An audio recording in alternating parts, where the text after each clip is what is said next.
안녕하세요. 선보기 특별대담 김용호입니다.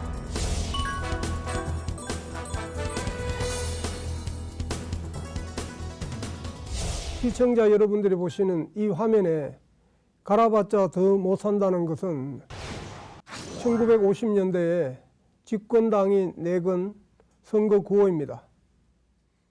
1950년에는 우리나라가 찢어지게 가난했기 때문에 잘 사는 것이 모든 사람의 여망이어서 선거 구호도 이렇게 나타난 것 같습니다. 자유민주주의 국가에서 국민이라면 선거에서 직접 또는 간접적으로 정부의 의사결정에 영향을 미칩니다. 사회 변화에 따라 유권자들의 요구도 시시각각 선거에서 달라집니다. 그럴 때 중간에서 매개체 역할을 하는 것이 바로 정당입니다. 정당은 유권자의 관심사나 다양한 이해관계를 정책에 잘 반영해낼 수 있는 적임자를 뽑는 역할을 하죠. 보통 현대 민주주의 선진국가라고 하는 나라들에서는 국민의 이해를 대변하는 대의정치나 정당정치가 유권자들의 이해를 따라 잘 발전해 나왔습니다. 그러나 안타깝게도 우리나라는 그렇지 못했어요. 앞선 두 번의 대담에서도 살펴봤듯이 민주화 이전의 대한민국은 선거 정치가 발달하지 못했습니다. 선거가 유권자들의 사회적 이익을 대변했다기보다는 정권이나 정당의 권력 강화 수단으로 이용된 면이 있어요. 이 부분엔 우리나라 특유의 역사적인 사회적인 특수성이 반영되어 있다고 할 수 있겠습니다. 오늘은 사회 변화, 사회 갈등, 사회 균열이 선거에 어떻게 반영되어 나왔는지 건국대학교 곽진영 교수님과 함께 알아보겠습니다. 안녕하세요. 네, 안녕하세요.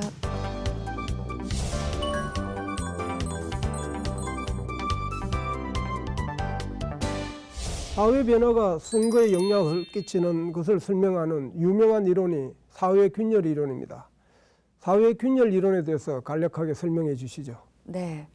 사회균열 구조라고 하는 것은 우리 사회에 다양한 이해가 있지만 그것이 모두 유의미하지는 않고 사실 그 중에서 정말 정치적으로 중요한 차이를 나타내는 어떤 그 기준이 있는가, 그래서 그것이 어떤 모양을 갖췄는가 하는 그것을 의미합니다. 그래서 저희가 흔히 거북이 등 모양에 많이 비유를 하는데요.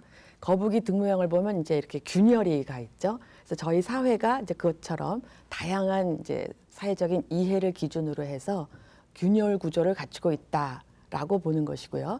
정당은 바로 이런 균열 구조에서부터 파생되는 이익들을 국민들에게 실현 가능한 정책 패키지로 만들어주는 그런 역할을 하는 이제 그런 제도로 이해하면 되겠습니다.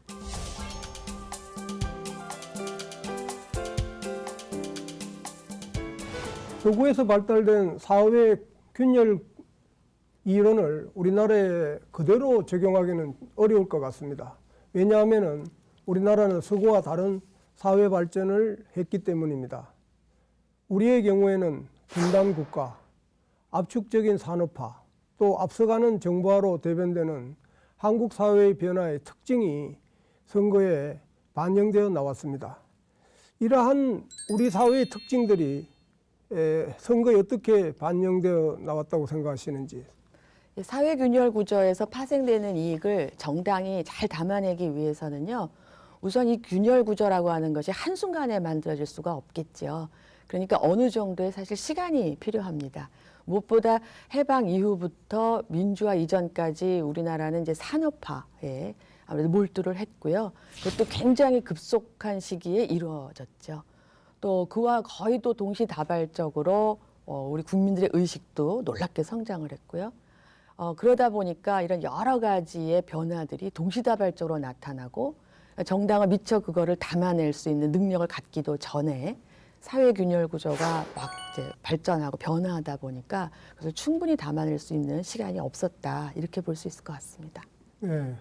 계급과 계층이라는 현대 민주주의 국가의 대표적인 균열 구조가 한국의 선거 정치에서는 오랫동안 자리 잡지 못했는데 그 이유를 어디에 있다고 보시는지요? 네, 뭐 서구 사례부터 좀 설명을 드려야 더 이해가 될 것 같습니다. 그러니까 사회균열 구조 이론은 결국 서구의 정당 체계가 어떻게 형성되었느냐, 이제 그것을 설명하는 데 기반을 두고 있는데요. 서구 사회의 경우에는 크게 두 가지의 큰 역사적 사건이 있었다. 이제 이런 설명으로부터 시작하고 있습니다. 그래서 그 중에 하나가 이제 16세기의 국가혁명이 되겠고요. 또 하나는 이제 18세기의 산업혁명이 되겠습니다. 16세기의 국가혁명을 기점으로 해서 서구 사회를 가르는 아주 중요한 두 개의 균열의 축이 생겼는데요. 그 중에 하나가 중앙과 지방으로 나누어지는 이제 이해의 축이 되겠고요. 또 하나는 국가와 교회 이런 축이 되겠죠. 그리고 18세기의 산업혁명을 겪으면서도 또 두 개의 중요한 사회균열 구조의 축이 생겼다고 설명을 하는데요. 그 중에 하나가 이제 여러분 잘 아시는 농업 대 공업이 되겠습니다. 그리고 또 하나의 축은 이제 노동과 자본이 되겠죠. 그래서 이 네 개의 축이 거의 한 4세기여를 쭉 지나면서 균열 구조가 완성이 되고 또 이것을 반영해내는 정당 체계가 완성이 되었다. 그래서 그것이 20세기 중반까지 지속적으로 쭉 굳어지면서 안정화됐다라는 이제 이런 이론을 설명을 했고요. 그래서 우리가 흔히 이제 이거를 결빅명제 이렇게 부르고 있습니다. 근데 이처럼 서구 사회의 경우에는 충분한 시간을 가지고 사회균열 구조가 먼저 정착되고 또 그 과정에서 정당 제도가 자연스럽게 성장해 갈 수 있었죠. 근데 지금 위원님 말씀하신 것처럼 우리나라의 경우에는 사실 충분히 어떤 특히 노동자본 같은 이제 이런 축 같은 것은 얼마든지 그 사회균열 구조가 형성될 수 있는 여지는 사실 있었음에도 불구하고 저희 그 근현대사의 그런 특징 때문에 이런 그 균열 구조들이 표출되지 못하고 상쇄된 것이 아닌가 저는 이렇게 보고 싶은데요. 예컨대 이제 뭐 아마도 뭐 더 오래로 간다면 뭐 그 우리가 일제 시대 같은 경우도 보게 되면은 결국은 노동자본의 균열이 그때가 저희가 또 이제 근대화가 시작되고 이럴 때라서 분명히 아마도 맹화가 있었을 것이다 이렇게 생각은 됩니다만 이제 당시에는 항일 독립 운동이라고 하는 결국 친일 또는 이제 일본의 그 일본인 중심의 자본가와 그다음에 이제 우리 한국인들 중심의 노동자 뭐 이런 식으로 다른 축에 의해서 상쇄된 것이 아닌가. 또 그 이후에 해방 이후에도 또 보게 되면은 이제 민주화라고 하는 또 중요한 문제가 등장을 하죠. 그래서 민주냐 반민주냐 하는 이 그 균열 구조가 너무 크다 보니까 이것이 뭐 노동 운동, 학생 운동, 뭐 기타 다른 계층 간의 균열이라든지 이런 것을 흡수해 버리는 것이 아닌가 이렇게 볼 수 있을 것 같습니다. 그리고 나서 이제 민주화 이후가 되면서는 또 잘 아시다시피 이제 지역 균열이라고 하는 것이 또 이제 등장을 하게 되죠. 그래서 결국은 이런 서구 사회에서 발견됐음직한 이런 균열 구조들이 사실 우리나라에서도 충분히 발견될 여지는 있었습니다만 그보다 더 중요한 굵직한 정치적 쟁점을 중심으로 하는 이제 이런 그 이슈 중심의 사회가 이렇게 갈등 양상을 보이게 되면서 이런 그 보다 더 그 사회 계층적인 이런 그 균열 구조들이 상쇄된 것이 아닌가 이렇게 볼 수 있을 것 같습니다. 네, 지금 곽 교수님이 지적하신 것처럼 이제 이러한 사회균열이 우리나라에서는 독재 반독재 또 민주 대 반민주의 그러한 균열로 이루어졌습니다.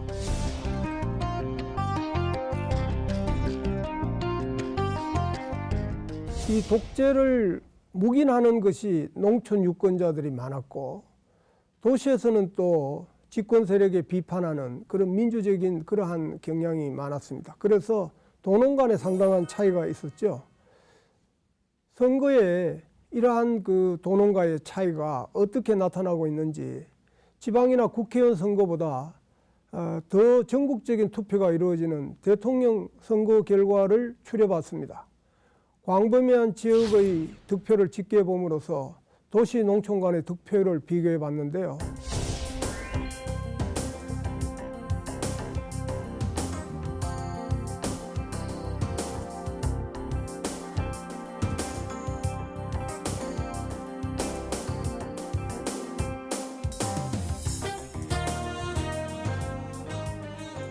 초대 공화국 시기에 선거 정치에 영향을 미친 사회 균열 요소는 무엇이라고 생각하시는지요?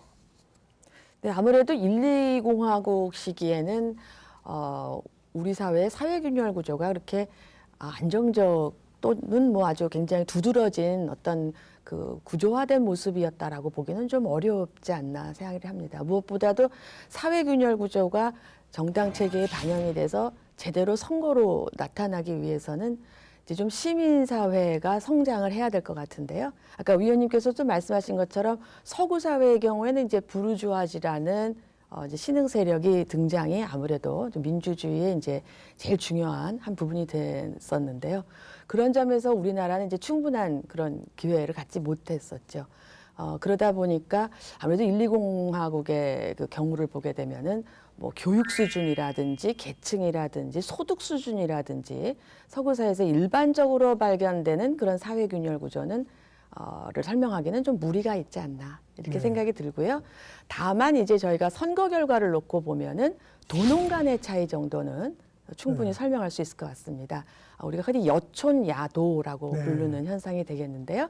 그래서 이제 여당의 경우에는 주로 농촌 지역에서 이제 많은 지지를 끌어내고 또 그쪽의 이해를 많이 반영해 냈다면 이제 그 야당 쪽은 아무래도 이제 도시 쪽에서 조금 더 많은 그 표를 얻어내는 이제 그런 양상으로 표출되었다 이렇게 설명할 수 있을 것 같습니다. 네. 3·4공화국 시기인 1960년대와 1970년대는 사회균열의 특징이 무엇이라고 생각하시는지요? 3·4공화국 시기는 뭐 더더군다나 저희가 뭐 야당이 일단 그 견제 세력으로서 충분히 여력이 없었지 않나 이렇게 볼 수 있을 것 같습니다. 뭐 자유민주주의에서 제일 중요한 것은 이제 제대로 된 경쟁을 할 수 있는 그런 정당이 일단 있어야 그 사회균열 구조에서 나온 이해를 정책으로 좀 다르게 차별화해서 내놓을 수가 있었을 텐데요. 3·4공화국 시기에는 저희가 산업화에 일단 몰두했었고 또 유신으로 설명되는 굉장히 그 비민주적인 헌법 체제 하에 있었기 때문에 야당들이 제대로 된 견제 세력 또 대안을 내놓을 수 있는 이런 여건 자체가 마련될 수 없었다라고 보여지고요. 그런 점에서 여전히 우리 그 사회의 균열을 제대로 반영해낼 수 있는 기회는 없지 않았나 하는 생각이 듭니다. 다만 그럼에도 불구하고 이제 민주 반민주라고 하는 이제 이런 그 축을 중심으로 하는 국민들의 뜻은 좀 더 강해질 수 있었다. 왜냐하면 교육 수준이 굉장히 이제 높아지죠. 그러다 보니까 이제 시민사회의 기본이 되는 민주시민 교육이라든지 이런 면에서 1·2공화국 때와는 굉장히 다른 모습을 보였기 때문에 이제 결국은 이제 그것이 저희가 다 알다시피 그 이후에 굉장히 우리 사회의 정치적인 격변의 시기로 끌고 가게 되는 이제 힘이 됐는데요. 그러다 보니까 3·4공화국 시기에 시민사회가 어떤 그 균열 구조를 선거를 통해서 제대로 표출할 수 있는 것은 그 기회조차 없었다. 저는 이렇게 봐야 될 것 같습니다. 네. 그럼 이제 5·6공화국 시기인 1980년대와 90년대의 사회균열의 특징을 한번 살펴보시겠습니다. 곽 교수님께서는 80년대와 90년대 사회균열의 특징을 좀 간략하게 설명해 주시죠. 네. 뭐 저희가 흔히 이제 민주화의 그 이제 첫 시기를 1987년으로 본다면요. 5공화국 때는 뭐 제가 볼 때는 뭐 4공화국 때나 별반 차이가 없지 않았나 이렇게 볼 수 있을 것 같고요. 그렇지만 이제 1987년 민주화 이후에부터는 이제 좀 저희가 두드러지는 사회균열 구조를 볼 수 있을 것 같은데요. 잘 알고 있는 지역균열이 그것입니다. 그래서 당시에 이제 그 13대 총선 되겠죠? 네, 13대 총선 같은 경우에 보면은 굉장히 두드러진 지역 균열 구조가 차이가 선거를 통해서 반영이 됐죠. 흔히 말하는 이제 영남 대 호남의 균열이 되겠습니다. 그리고 이제 그 이전에 민주화 이전에 있었던 도농 간의 차이도 여전히 유의미하게 살아 있었다라고 보여지고요. 그래서 그때는 또 이제 저희가 이런 얘기도 많이 했죠. 그래서 이 도농 간의 차이가 여야 성향이라는 또 다른 표현으로도 회자될 만큼 도농 간의 차이도 유의미하게 나타나고 여기에 이제 특히 지역 균열이 아주 굉장히 강하게 네. 등장을 하는데요. 이제 이 지역 균열이 등장한 것은 물론 이제 그 이전부터 뿌리는 찾을 수는 있겠습니다만은 뭐 경제적으로 어떤 특정 지역이 좀 많이 그 불이익을 당했다라는 어떤 그런 불만이라든지 또 뭐 정치 엘리트도 어느 특정 층에서만 특정 지역에서만 많이 나왔다. 이제 뭐 이런 그 여러 가지 쟁점들이 있었습니다만 저는 이제 당시에 선거 전략의 효과도 컸다라고 보여집니다. 네. 그래서 선거에서 이제 그 표를 동원하기 위해서 그때만 해도 동원화된 투표가 여전히 좀 있을 때였다라고 보여지고요. 그런 점에서 유권자들을 동원하기 위해서 지역 균열과는 조금 다른 분야가 되겠는데요. 지역 감정을 이렇게 좀 자극하는 이제 그런 선거 캠페인이 많았고 그것이 지역 균열이 선거 결과로 반영되는 그 효과를 훨씬 더 가중시켜서 보여준 것이 아닌가 이렇게 생각됩니다. 네. 네, 설명을 잘해주셔서 감사합니다. 민주화 이전 선거는 제2공화국을 제외하고 대부분 이승만, 박정희, 전두환 등으로 이어지는 권위주의 정권 하에서 치루어진 선거입니다. 그래서 유권자의 선택 자체를 어떤 유형의 사회적 균열의 결과로 해석하는 것은 큰 의미가 없다는 것이 선거 정치를 연구하는 정치학자들의 공통적인 견해라고 생각됩니다. 그렇다고 해서 민주화 이전에 한국 선거 정치에 지배적인 균열 구조가 전혀 없었다고 볼 수는 없습니다. 해방 이후 이승만 정권의 권위주의 독재가 강해지기 전에는 좌우 이데올로기 대립, 또 그 이후에는 민주, 반민주의 이념 균열이 지배적인 균열로 작용하기도 했으니까요. 표를 보면서 설명을 드리겠습니다. 이 표에서 보면은 1948년 이후부터 1985년, 그러니까 전두환 정권에서 치러진 제12대 선거에 이르기까지는 현저하게 도농 간의 투표 결과가 다르게 나타나고 있습니다. 흔히 여촌야도라고 설명하는 것처럼 여당은 농촌에서 강한 지지를 받았고 야당은 도시에서 강한 지지를 받는 그러한 뚜렷한 차이를 보여주고 있습니다. 1988년도에 이제 제13대 총선이 있었죠. 그때가 아주 그 두드러진 지역 균열 구조가 선거에 반영된 대표적인 시작점이었다 이렇게 볼 수 있을 것 같고요. 흔히 이제 영남 대 호남 또는 이제 호남 대 반호남 뭐 이제 이런 다양한 표현으로 이루어졌는데요. 이런 그 지역 균열 구조가 어떻게 해서 발생했느냐에 대해서도 굉장히 많은 정치학자들의 연구가 있었습니다. 그 중에는 역사적인 그 안의 경험을 볼 때 호남 지역이 다른 지역에 비해서 굉장히 손해를 많이 봤다. 뭐 예를 들면 경제적으로도 뭐 그쪽은 좀 늘 투자가 덜 이루어졌다든지 또 정치 권력 엘리트들도 주로 영남에서 많이 대거 등용이 됐다든지 뭐 등등의 여러 가지를 설명할 수 있을 것 같습니다. 그래서 저희가 흔히 이제 지역 균열이라 그러면은 단순히 지역이 어떻게 이해를 나눌 수 있나 이제 이런 의구심을 가질 수 있는데요. 결국은 그 지역이 어떠한 이해에 대해서 어떤 생각을 갖고 있느냐 하는 것으로 해석하는 것이 맞을 것 같습니다.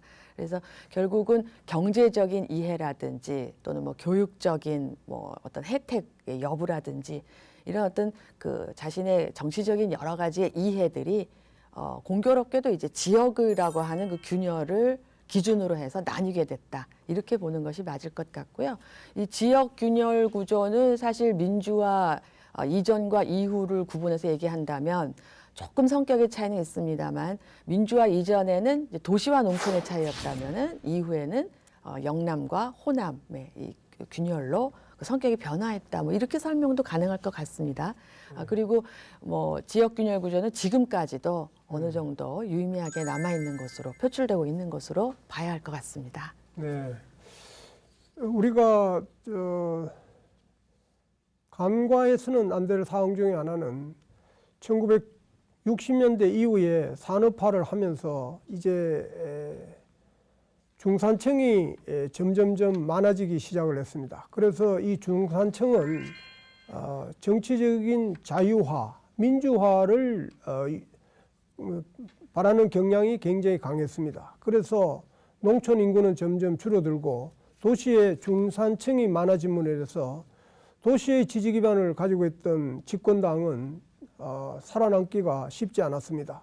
이것이 결정적으로 표출되는 것이 1985년 국회의원 총선거에서 자생적인 야당이 관제 야당을 누르고 제1야당으로 등장하는 시기라고 생각합니다. 이러한 선거혁명이 이루어지게 된 것은 우리나라가 산업화와 또 그러한 사회 변화에 따라서 이루어진 중산층의 증가라고 얘기할 수가 있겠습니다. 이러한 세력이 없었다면 민주화도 실현되기가 어려웠을 거라고 생각합니다. 1987년 6월 항쟁에 나타난 소위 넥타이 부대라는 것은 중산층이 이러한 자유화와 민주화의 중심에 서 있다는 것을 얘기해 준다고 할 수가 있겠습니다. 그러면 이제 1987년 민주화 이후에 아직까지 사라지지 않고 있는 지역주의 사회 균열에 대해서 보다 구체적으로 알아보겠습니다.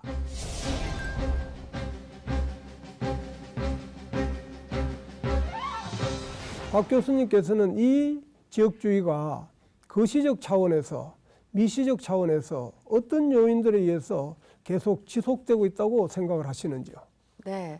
앞서서도 말씀드린 것 같이 우선 이제 지역 균열 구조는 뭐 1, 2년 만에 그런 뭐 모든 균열 구조가 그렇듯이 갑자기 등장한 것은 아니죠. 결국은 이제 해방 이후부터 쭉 이어져 온 우리나라의 어떤 발전사, 경제적인 발전 과정이라든지 또는 정치적인 변천 과정에서 어떤 특정 지역을 중심으로 해서 결국 어떤 경제적인 이익 또는 이제 그 외에 여러 가지 정치 사회적인 이익들이 편차를 보였다라는 이제 그런 인식이 아마 기반이 된 걸로 보이고요. 또 한 가지는 이제 아무래도 이것이 선거에서 어떻게 활용되었느냐 하는 점도 봐야 될 것 같습니다. 그래서 초기에 그 민주화 직후에 있었던 13대 총선에서 사실 정치적으로 이런 지역주의를 감정적으로 많이 활용한 점도 분명히 있었다고 보여지고요. 또 이제 유권자들과 국회의원, 또 즉 선거를 통해서 뽑게 되는 공직자들의 관계를 보게 되면은 결국 공직자들은 재선이 이제 최고의 목적이기 때문에 유권자들이 어떤 그 균열에 대해서 조금 더 집중적으로 호소할 때 내가 표를 얻을 것인가 이제 이런 것을 중심으로 선거 전략을 짜게 되죠. 그런 점에서 지금까지도 지역적인 그 기반을 무시할 수 없는, 즉 다시 말씀드리면 그 지역에 기반한 이익을 집중적으로 거기에 호소하고 내가 당선이 되면은 이제 그런 지역의 이해를 좀 더 반영해 주겠다라는 이제 이런 약속을 하게 되는, 이것이 점점 오래되면서 거의 이제 구조화돼서 굳어진 것이 아닌가 하는 생각이 듭니다. 그럼에도 불구하고 이제 지역주의는 분명히 점차 완화되어지는 것은 맞는 것 같아요. 네. 이제 가장 대표적인 이제 사건을 얘기한다면 부산 출신 노무현 후보가 호남에 기반을 한 정당의 대통령 후보로 등장을 해서 당선이 된 거. 네. 그게 이제 굉장히 중요한 하나의 기폭제가 되었던 것 같고요. 또 최근에는 이제 호남에서의 그 보수 정당 후보인 이정현 의원과 또 대구 지역에서 이제 김부겸 의원이 사실은 이제 또 호남에 기반한 정당의 이름을 걸고 나서 당선이 됐죠.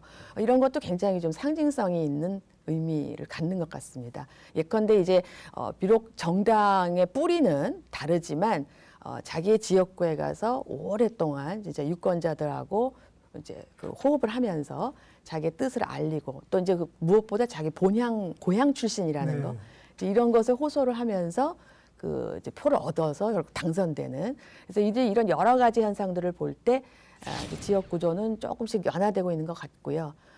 마지막으로 한 가지 중요한 요인은 또 정당 제도의 변화도 있는 것 같습니다.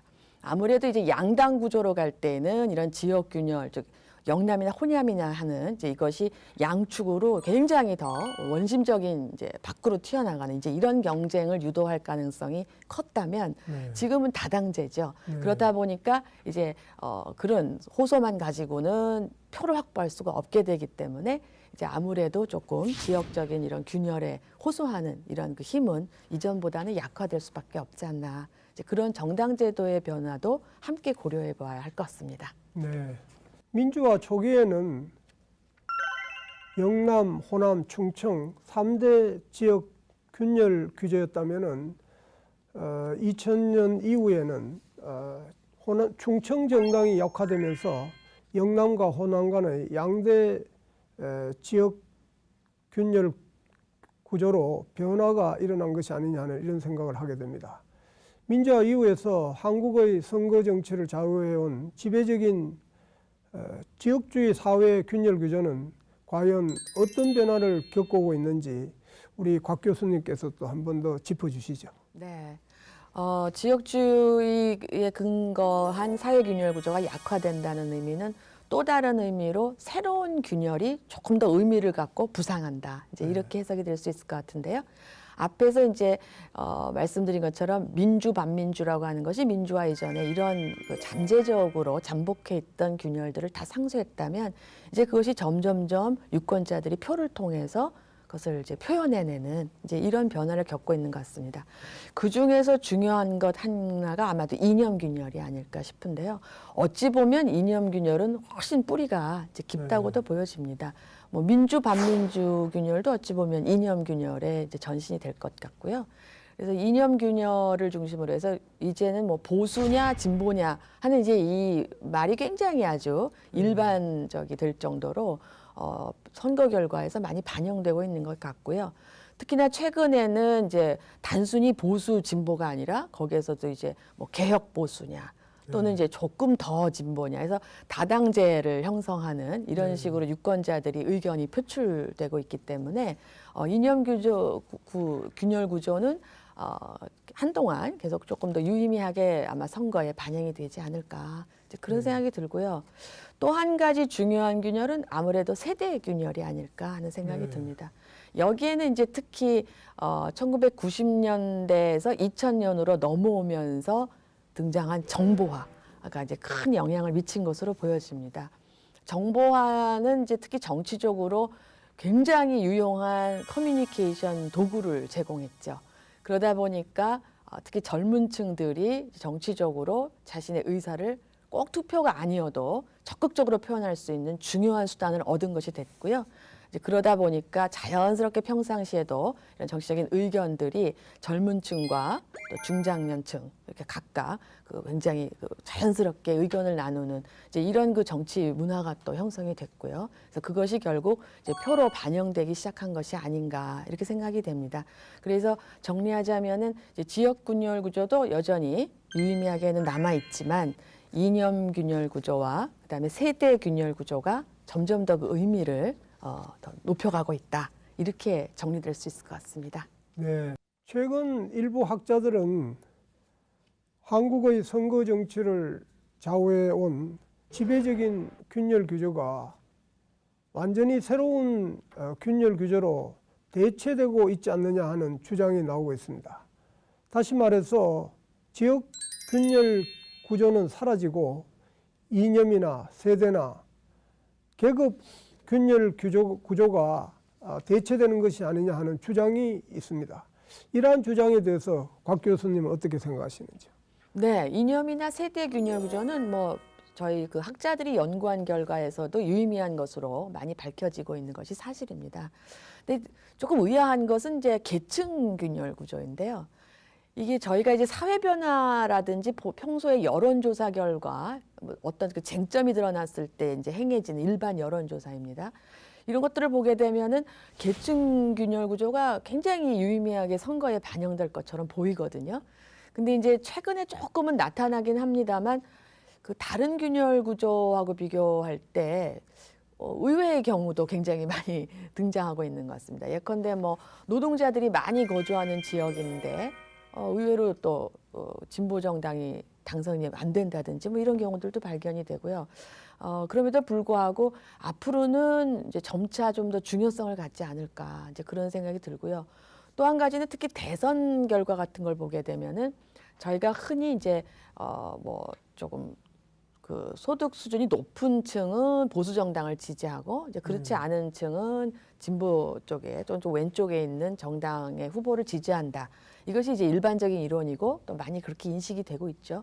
근데 이제 그 대선 결과 같은 걸 놓고 보면 또 아주 극빈층의 경우에 보수 정당의 후보를 굉장히 또 강하게 지지하는 이런 성향도 등장하거든요. 그래서 우리의 경우에 계층 균열 구조가 점차 중요성을 가질 것 같기는 한데 그것이 이제 서구 사회처럼 이렇게 어떤 한 방향으로 나타나기보다는 조금 더 좀 이렇게 다양성을 갖는 이제 그런 모양으로 나타나지 않을까 하는 예측도 해볼 수 있을 것 같습니다. 네. 민주화 이후 사회 균열 규제의 변화에 대해서 알아보겠습니다. 16대 대선부터 19대 대선까지 공중파 방송의 공동 출구조사 결과를 연령대 중심으로 정리한 자료입니다. 이명박 정동영 후보의 대결로 일찌감치 승부가 갈렸던 17대 대선을 빼고 지금까지 민주당 계열의 정당 후보자들은 20대, 30대의 지지율이 높게 나타났습니다. 이와 반대로 자유한국당 계열의 후보자에 대한 50대 이상의 유권자들의 지지율은 또 높았습니다. 작년의 촛불 탄핵 정국의 대선을 제외하고는 나이 많은 사람들이 60% 이상 보수 정당을 지지했죠. 최근 대통령 선거에서 확인되는 이와 같은 연령대별 정당 지지의 패턴이 하나의 뚜렷한 경향으로 굳어지고 있다고 해서 세대 균열이 지역 균열을 대체할 가능성이 있지 않느냐 하는 이러한 주장까지도 나오게 됩니다. 향후 한국 사회 균열 규제의 지속과 변화에 대해서 곽 교수님은 어떻게 전망하고 계시는지 여쭤보겠습니다.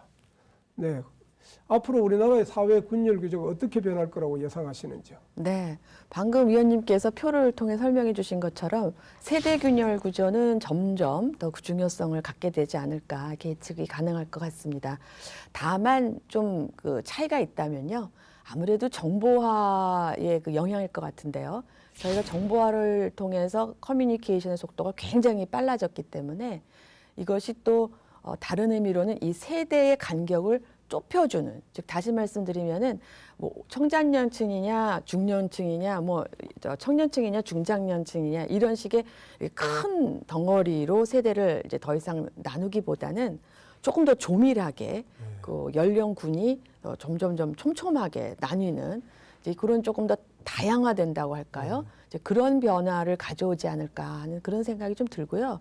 지역 균열 구조는 한동안 계속 유지는 될 것 같습니다. 다만 우리가 민주화 초기만큼 그렇게 강하게 나타나지는 않겠습니다만, 뭐 아무래도 이제 유권자들에 대한 그 지지의 기반, 그러니까 국회의원들이 이제 특히 선거를 할 때 그 이제 공직자들이 지지 기반은 지역을 중심으로 하기 때문에 이것이 쉽게 사그러들 것 같지는 않습니다. 그 외에 이제 이념 균열도 계속 좀 우리가 주목해 볼 만한 중요한 균열 구조로 생각이 되고요.